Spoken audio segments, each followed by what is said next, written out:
Good evening and welcome to Prime Business with me, James Eshen. To our very first story, favorable economic outlook and further reductions in inflation were reasons cited by the Monetary Policy Committee of the Bank of Ghana to cut its key lending rate to commercial banks by some significant margin to 18%.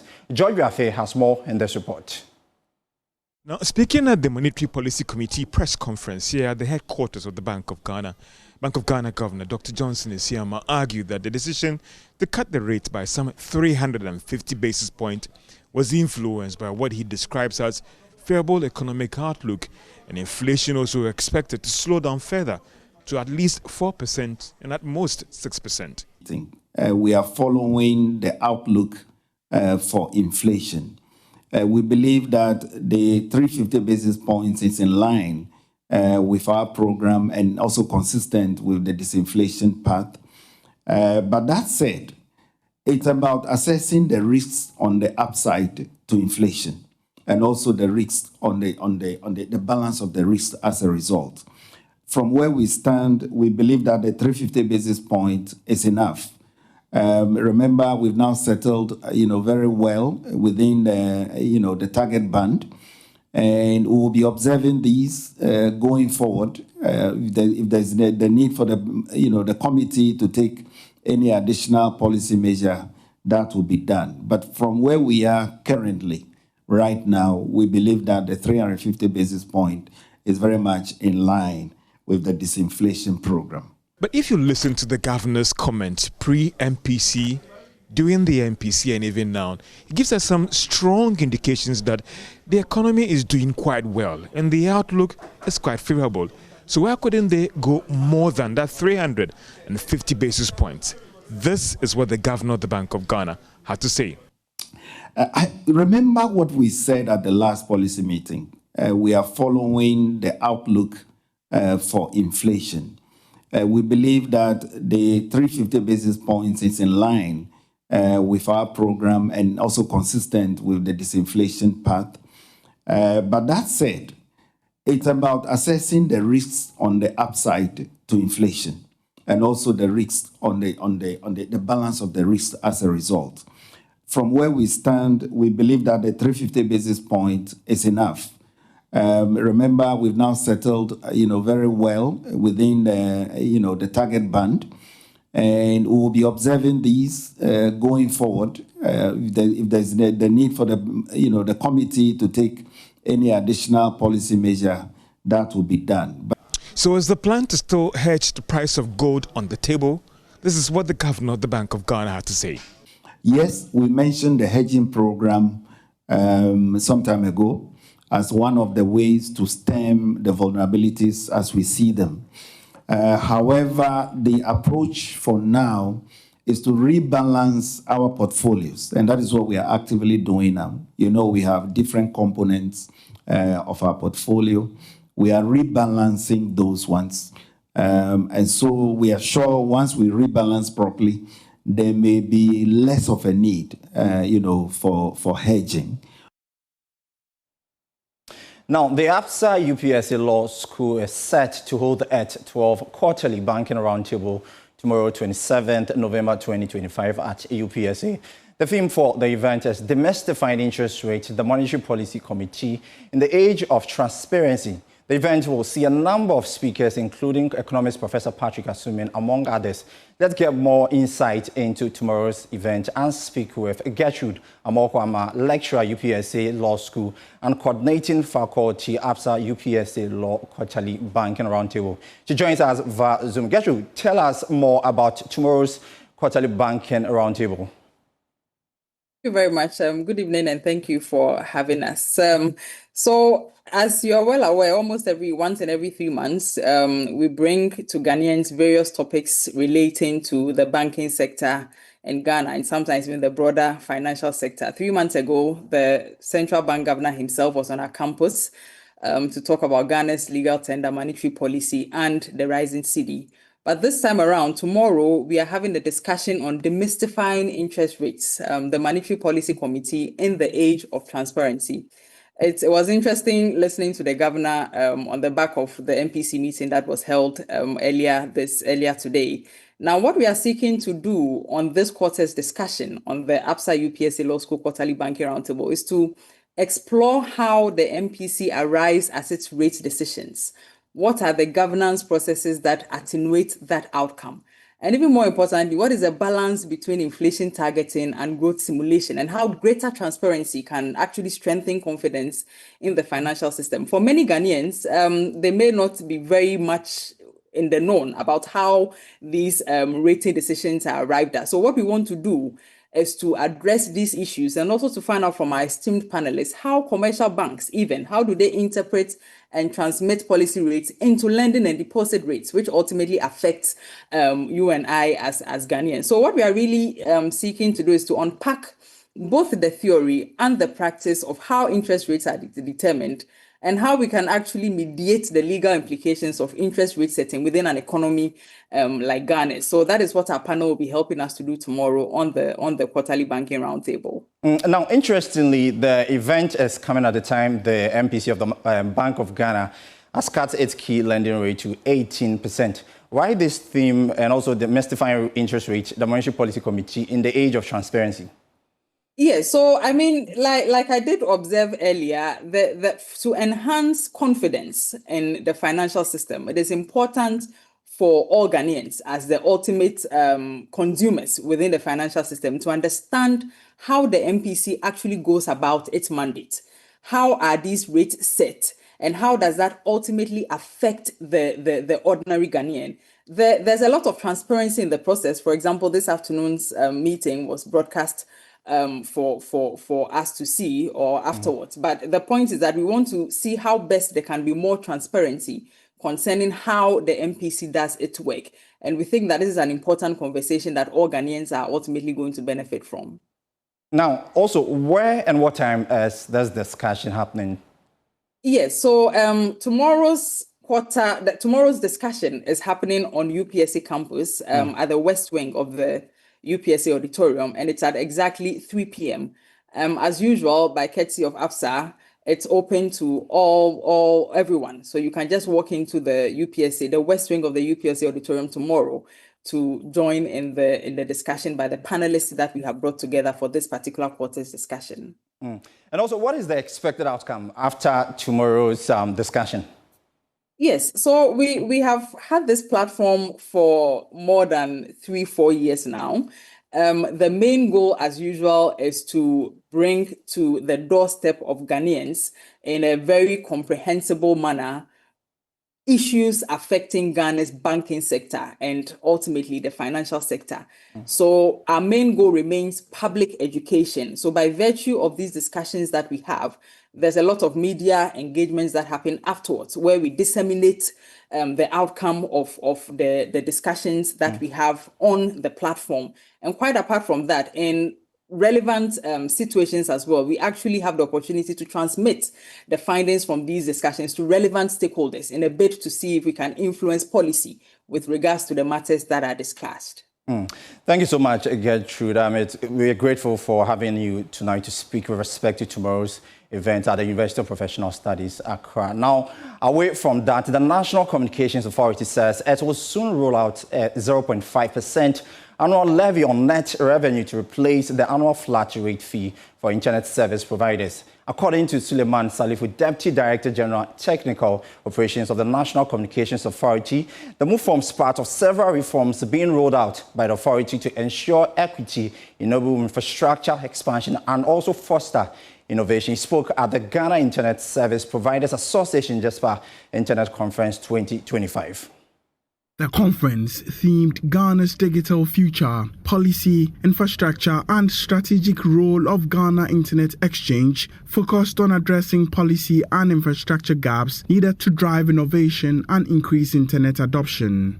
In his address, Suleiman Salifu, Deputy Director General in charge of technical operations at the National Communications Authority, announced a review of regulatory charges from a flat fee to a rate of 0.5% on net revenue for internet service providers. According to him, this will promote equity in the sector. The NCA is undertaking significant reforms aimed at modernizing the regulatory framework for the services it renders, including internet and public data services. To complement this, a revised annual regulatory fee of just 0.5% of net revenue is expected to replace the flat fee structure, creating a more equitable model for both large and small operators. Estella Kofi-Soa, board chair of the National Information Technology Agency, NITA, and West Africa manager for C-Squared, emphasized the importance of partnerships across the sector. There's a long journey ahead for these policies,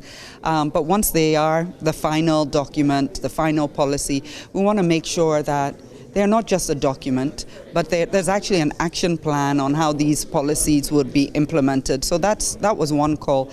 Another call that we had for government was to be leaders, example setters. So we should really be even further forward than we are today when it comes to registering a license online or paying a tax online, etc. So we want to see further advancement there. On his part, Michael Mfojo, president of the Ghana Internet Service Providers Association, GISPA, shed more light on the objectives and outcomes of the conference. We think that for us to be able to succeed or to support the government to be able to achieve their drive, it is important that we look at the policy, because the policy affects whatever happens within the industry, and we are also looking at the infrastructure. We need to invest more in the infrastructure to ensure that the infrastructure is able to deliver the expectation that we are looking for. Panelists and participants at the conference called for stronger collaboration among stakeholders in the internet service value chain and regulators to enhance connectivity, particularly in rural areas. Now, Ghana's cooperative movement received a major push toward modernization and national integration as key government officials and development partners gathered to celebrate the International Year of Cooperatives 2025. The event, organized by the Ministry of Labour, Jobs and Employment in partnership with the Ghana Cooperative Council, was held under the global theme, Cooperatives Build a Better World. Irabna Akwe has more in this report. The strongest call of the day came from Mr. Augustus Tano, presidential advisor on the 24-hour economy, who delivered a blunt assessment of the sector's current legal and structural limitations. He described Ghana's continued reliance on the 1968 cooperative legislation as unacceptable, warning that the country could risk falling even further behind its African peers if reforms are not urgently prioritized. The fact that we are still pretending to operate the 1968 legislation is unacceptable. It is outdated. We must accept that we are far behind sister African countries in their cooperative movements and in the developments and rationalization to respond to new technologies and a new economy. He announced that the 24-hour Economy Secretariat is ready to collaborate with cooperative associations across the country to mobilize funding and technical support aimed at reviving and modernizing the cooperative support system. Mr. Tano emphasized that cooperatives will be integrated directly into the 24-hour economy flagship programs, ensuring that the national policy and on-the-ground practice reinforce each other. We will integrate cooperatives directly into the 24-hour flagship programs. We must, as a priority, reform Ghana's cooperative law in a participatory and inclusive manner. Ayuram Dr. Kwame Totime delivered a speech on behalf of the Minister for Labour, Jobs and Employment, Dr. Abdul Rashid Hassan. He highlighted the government's recognition of cooperatives as a key engine for national transformation. The government of Ghana, through the leadership of His Excellency the President, recognizes that cooperatives play a significant role in achieving the key outcomes of national employment policy, poverty reduction agenda, national green jobs strategy, youth employment and entrepreneurship initiatives, gender equality agenda, and the United Nations Sustainable Development Goals. He added that the government is strengthening partnerships with development agencies to expand technical assistance and capacity building initiatives across all 16 regions. The municipal chief executive for Oforikrum, Anwel Sadat Ahmed, appealed to young people to embrace cooperatives as a modern pathway for innovation and self-employment. To our youth and students gathered here, I urge you to see cooperative not as outdated system, but as a modern, dynamic platform that empower individuals and communities to shape their own futures. The Ghana Cooperative Council joined the global cooperative community in marking the 2025 celebration, reaffirming the sector's importance to national development. Cooperatives are largely made up of micro, small, and medium enterprises that remain the backbone of Ghana's economy, employing over 80% of the workforce and contributing more than 70% of GDP. For JoyNews, Erabna Akoye Kumase. Let's take a breather now. We'll be back for more.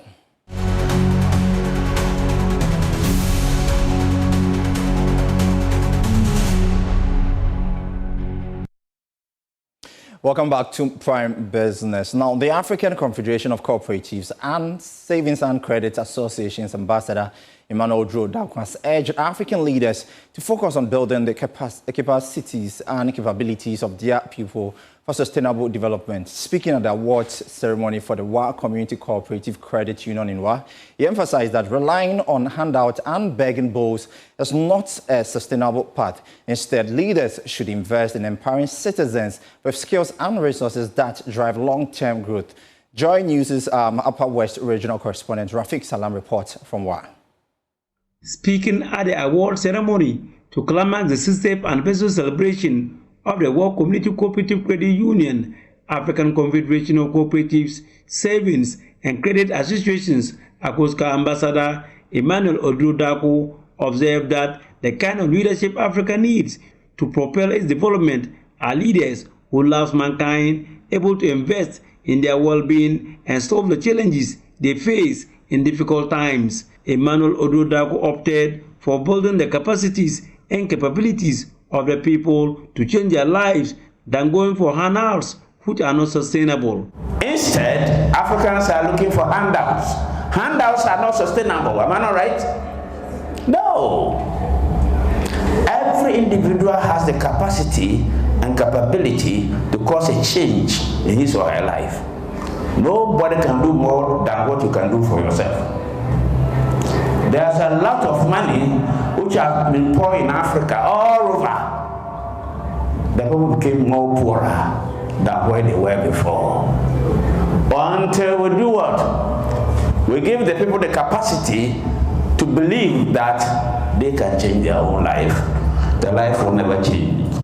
The former general manager of the Credit Union Association of Ghana, who is being credited for being part of reviving credit unions in the Upper West region under the Northern Revitalization Project, is of the opinion that poverty is a choice that one makes, urging the people to work themselves out of it. We are building all over. Yes, we will say we are poor. Am I right? Go to Accra, people are building all over. They are complaining all the time. Stop joining the complaining, because it will never help you. Nobody listens to your prayers. Your complaint. King Solomon said, the world is not fair and it will never be fair. Because fast runners do not always win a race. Good people die early. Highly educated people never occupy higher position. Those who love money never get enough. The best thing a human being has to do is to work hard and enjoy the fruit of your own work. Board chairman of the World Community Cooperative Credit Union, WACU, John Kofi-Sedu, on his part, paid glowing tribute to past and present leaders who played major roles for the establishment of WACU and its sustenance, which is bettering the lives of the people. Now, scientists at the Kwame Nkrumah University of Science and Technology have identified 2 new climate-smart cocoa varieties that can withstand the changing climate with increased yield. Following a 5-year study in Ghana's cocoa sector, the Amazon and hybrid bee varieties grown locally proved adaptive to the hot climate, which invariably denies cocoa plants a moist environment to grow. With the impact of global warming and heavy degradation on arable cocoa farms, the new varieties are expected to enhance productivity in the dwindling cocoa production sector. More in the following report. Rising temperatures and changing rainfall patterns continue to impact cocoa production in Ghana, with recent data suggesting a decline in the cocoa production of at least 40% for the 2023 and 2024 season. The impacts of the changing climate include mortality of seedlings and mature trees, low yield, wildfires, and short duration of harvest. With Ghana's cocoa sector providing livelihoods for over 800,000 people, the situation is forcing many cocoa farmers to lose out of the sector. Following a 5-year implementation of the Climate Smart Cocoa Agroforestry Research Project in Ghana, researchers at the KNUST identified 2 climate-resilient cocoa varieties and tree species that can thrive and boost productivity. Professor Victor Rex Barnes is the principal investigator. Now we have been able to get 2 key cocoa varieties that they are climate resilient.